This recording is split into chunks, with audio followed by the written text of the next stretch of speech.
हमारे important topics की श्रृंखला को आगे बढ़ाते हुए आज हम बात करेंगे अभिसारी और अपसारी चिंतन की। ठीक है, अभिसारी और अपसारी चिंतन पढ़ने से पहले सबसे पहले हमारे जहन में एक बात होगी कि अभिसारी क्या होता है, अपसारी क्या होता है, ये चिंतन क्या होता है। तो अभिसारी अपसारी हम चिंतन के साथ में समझेंगे, लेकिन उससे पहले हम चिंतन को समझेंगे, चिंतन क्या होता है। तो चिंतन एक संज्ञानात्मक प्रक्रिया, जैसे हमारे प्याजे ने कहा था कि एक संज्ञानात्मक प्रक्रिया, कि जो भी प्रकार के हमारे मानसिक जो प्रक्रियाएं होती हैं जिनसे हम चिंतन कर सकते हैं, तो ये एक प्रकार की मानसिक प्रक्रिया है, यानी कि ज्ञानात्मक प्रक्रिया है, जिसके द्वारा ज्ञान संगठित होता है। और मानसिक प्रक्रिया में स्मृति, कल्पना आदि मानसिक प्रक्रियाएं सम्मिलित होती है। मानसिक प्रक्रियाओं का मतलब आप समझ गए होंगे, स्मृति का मतलब समझ गए होंगे, कल्पनाओं का मतलब समझ गए होंगे कि अगर हम किसी चीज़ की कल्पना कर रहे हैं तो हम इसी आधार पे कर पा रहे हैं कि हम क्या सोच रहे हैं और हम क्या बनना चाह रहे हैं, तो हम उस चीज़ की कल्पना कैसे कर पा रहे हैं। ठीक है, कल्पना से भी हम चिंतन कर सकते हैं। दूसरी बात, हम बात करें मानसिक प्रक्रियाओं से, ठीक है, और कल्पनाओं से हमारी स्मृति में कुछ चीज़ें होती हैं, कभी कभी बैठे बैठे हम उन पे विचार करने लग जाते हैं। तो ये सब एक प्रकार के चिंतन होते हैं। चिंतन के अपने आप में अलग अलग प्रकार होते हैं। ठीक है, तो उसमें हम इसकी कुछ परिभाषाएं भी हैं, जैसे वैज्ञानिकों ने दी हैं, मनोवैज्ञानिकों ने तो सबने इसको अलग अलग टाइप से बताया, लेकिन अब इसको मोटा मोटी तौर पे समझेंगे। जहाँ से क्वेश्चन आता है अपन सिर्फ वहाँ से समझेंगे, ज़्यादा पढ़ने की ज़रूरत नहीं है। बात करें अभिसारी चिंतन की, तो अगर अभिसारी जो चिंतन होता है तो हम इसको ऐसे याद करेंगे, अभिसारी और अपसारी। अप मतलब ऊपर, और ऊपर मतलब छत, ऊपर मतलब आसमान भी है, छत भी है। तो ऊपर का मतलब हो गया कि ऊपर, यानी कि अप, यानी कि कोई अनंत। ठीक है, अभिसारी मतलब मैं, मान लो मैंने अब किसी को बोला मैं अभी आई, अभी आई मतलब तुरंत, वहीं उसी जगह जो कार्य हो रहा है। तो अभी और अपी में सबसे मेन अंतर यही है। अप मतलब अब स्टार्टिंग, अब अभिसारी चिंतन। तो सबसे पहले क्वेश्चन आएगा कि अभिसारी चिंतन दिया किसने। तो जो अभिसारी जो अपसारी चिंतन है वो हमारे दिए थे गिलफोर्ड ने हमारी त्रियामी के बुद्धि का सिद्धांत दिया है।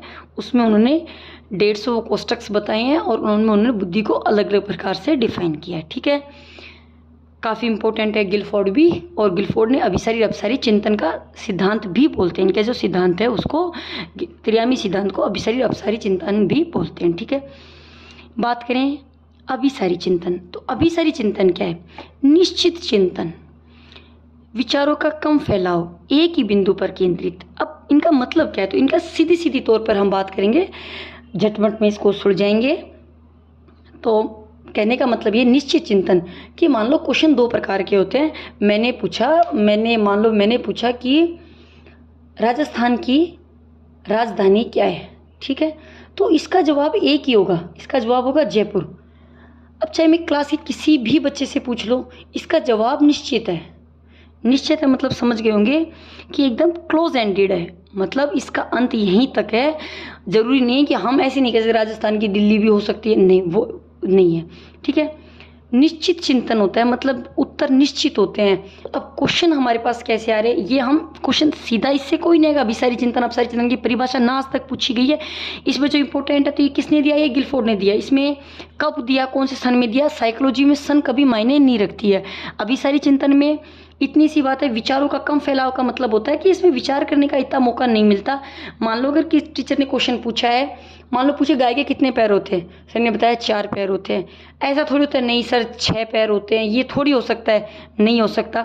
एक ही बिंदु पर केंद्रित होता है, यानी कि एक कक्षा में एक टीचर बैठा है और उसने अगर 5 बच्चे बैठे हैं और उस 5 बच्चों से क्वेश्चन पूछ रहे हैं, तो उस क्वेश्चन का जो आंसर होगा वो वही होगा जो एक बच्चा देगा। किसको क्या आता है वो एक अलग बात होती है, कुछ बच्चे गलत आंसर भी देंगे, लेकिन मेरा मतलब ये है कि उसका उत्तर निश्चित होगा, एकमात्र उत्तर होगा उसका। बात करें अपसारी चिंतन की, अपसारी चिंतन हमें सृजनात्मकता की ओर ले जाते हैं। बेस्ट क्वेश्चन है और हमेशा पेपर में आता है। विस्तृत चिंतन, विस्तृत मतलब हम जैसे हमारे बुक्स में क्वेश्चंस लिखे हुए होते हैं, तो हमारे क्वेश्चन लिखते हैं कि इसका मतलब विस्तार से कीजिए, विस्तृत रूप लिखिए। तो विस्तृत चिंतन, मान ले मुझसे पूछा जाता है कि अगर आपको एक दिन का प्रधानमंत्री बना देते तो आप क्या करोगे, तो उस टाइम जो मेरा जवाब होगा वो कोई निश्चित नहीं होगा।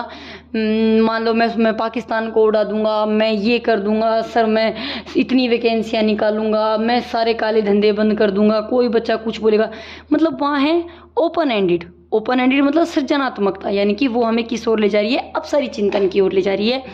तो उस टाइम जब मैं 5 बच्चों से पूछूंगी तो वो 5 बच्चे मुझे पांचों चीज़ों का अलग अलग जवाब देंगे, एक जवाब नहीं देंगे। जैसे दूसरे क्वेश्चन से मैं समझूं, मैंने बोला कि अगर आप पक्षी होते तो आप क्या करते, तो कोई बच्चा कहता सर मैं आसमान में उड़ता ही रहता।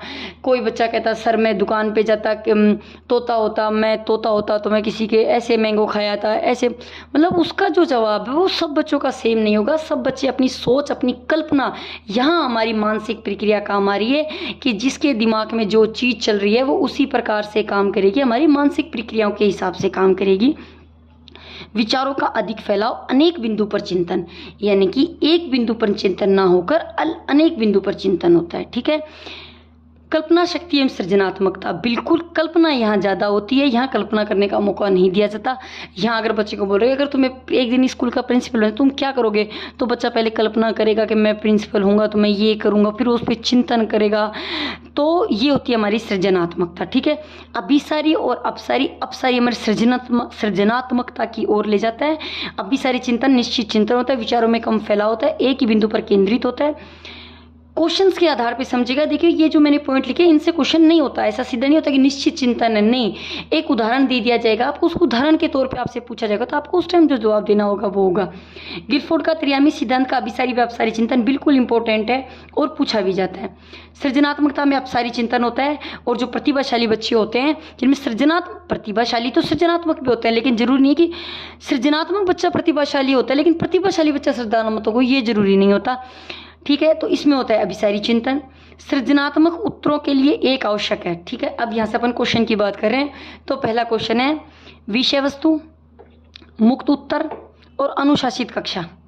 तो मैंने फिर बताया था कि सृजनात्मकता जो होती है वो अपसारी की ओर होती है, और अपसारी जो होती है वो हमारे ओपन एंडेड क्वेश्चंस होते हैं, यानी कि खुले अंत, जिनका कोई अंत नहीं है। बच्चा किसी हद तक भी कल्पना कर सकता है, बच्चा किसी हद तक भी उसके बारे में सोच सकता है, और बच्चा अपने जीवन में उसको कैसे उपयोग में कर रहा है ये उसके ऊपर डिपेंड है कि अगर वो प्रिंसिपल, इससे उसकी सोच का पता चलता है उसकी कि वो क्या सोच रहा है, उसके दिमाग में क्या चीज़ें चल रही हैं। ठीक है। मोटा मोटी ओपन एंडेड सृजनात्मकता अपसारी, क्लोज एंडेड जो होते हैं वो अभिसारी पर्सन होते हैं। समस्या का एकमात्र साधन हो, यहाँ से मैं आपको क्वेश्चन, एकमात्र साधन हो, एकमात्र समाधान हो, तो आप उसको क्या कहेंगे, तो देखिए हम उसको कहेंगे अभिसारी। कौन सा? अभिसारी चिंतन। क्यों कहेंगे अभिसारी चिंतन? कि मैंने यहाँ पे आपको बताया था कि निश्चित चिंतन हो, कम फैलाव हो, एक ही बिंदु पर केंद्रित हो, तो हम कौन सा चिंतन बताएंगे? अभिसारी चिंतन। समस्या का एक से अधिक हल हो, हर बच्चा किसी चीज़ को अलग अलग प्रकार से सोच पा रहा है, अलग प्रकार से उसके प्रति मानसिक सक्रिय कर पा रहा है, तो उसको हम क्या कहेंगे? उसको कहेंगे हम अपसारी चिंतन। कौन सा चिंतन? अपसारी चिंतन। ठीक है। ये मैंने सिर्फ अभिसारी अपसारी चिंतन की बात की। अगर अपन नॉर्मल चिंतन की बात करते हैं तो चिंतन के 3 प्रकार होते हैं, प्रत्यक्षात्मक चिंतन, प्रत्ययात्मक चिंतन और कल्पनात्मक चिंतन। ठीक है। हालांकि अभिसारी और अपसारी इंपॉर्टेंट है इसलिए हमने इनको पढ़ा है। वैसे तो पढ़ने के लिए देखो अनिश्चित है, आप कुछ भी पढ़ सकते हैं, कहीं से भी पढ़ सकते हैं, और सब ने बहुत अच्छा अच्छा लिख रखा है, सब टीचर्स बहुत अच्छा अच्छा पढ़ा भी रहे हैं। मैंने चीज़ें वही लिखी हैं जो सिर्फ इम्पोर्टेंट हैं और जिनसे क्वेश्चन आ रहा है। ओके, आज की क्लास यहीं समाप्त करते हैं, फिर मिलेंगे एक नई क्लास के साथ।